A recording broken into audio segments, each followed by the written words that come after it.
আসসালামু আলাইকুম। প্রিয় দর্শক, আপনার ফোন থেকে নাম্বারগুলো ডিলিট হয়ে গেছে, চিন্তার কোনো কারণ নেই।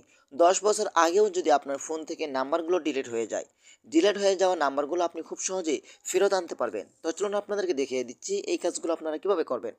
তার আগে ছোট্ট একটি কথা বলবো, যারা আমার ফেসবুক পেজে নতুন, অবশ্যই আমাদের পেজটি ফলো করে রাখুন এমন গুরুত্বপূর্ণ নতুন নতুন ভিডিও পাওয়ার জন্য। তো চলুন আমরা মূল কাজে ফিরে যাচ্ছি। এই কাজটি করার জন্য ফার্স্ট অফ অল আপনি চলে যাবেন আপনার ফেসবুক আইডিতে। তো আমি চলে আসলাম আমার ফেসবুক আইডিতে আসার পরে কিন্তু আপনারা উপরে থ্রি আইকন দেখতে পাবেন, এখানে আপনারা ক্লিক করবেন। তারপর একটু নিচে আসবেন, আসার পরে এখান থেকে সেটিংস অ্যান্ড প্রাইভেসি এখানে আপনি ক্লিক করবেন। তারপর এখান থেকে সেটিংসে ক্লিক করে দিবেন। সেটিংসে ক্লিক করে দেওয়ার পরে কিন্তু একদম লাস্টে নিচে চলে আসবেন। আসার পরে কিন্তু আপনারা দেখতে পাবেন এখানে অ্যাক্সেস ইউর ইনফরমেশন, এখানে আপনি ক্লিক করে দিবেন। তারপর আপনারা একটু নিচে আসবেন।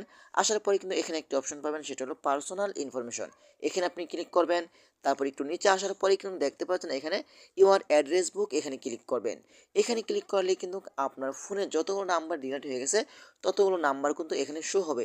দেখেন এখানে আমার ১৯০টি নাম্বার ডিলিট হয়ে গেছে, সেই নাম্বারগুলো কিন্তু এখানে শো হয়েছে।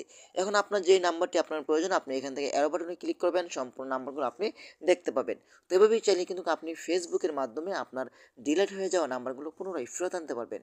তো আশা করি আজকের ভিডিওটা এ পর্যন্তই। ধন্যবাদ সবাইকে। আসসালামু আলাইকুম।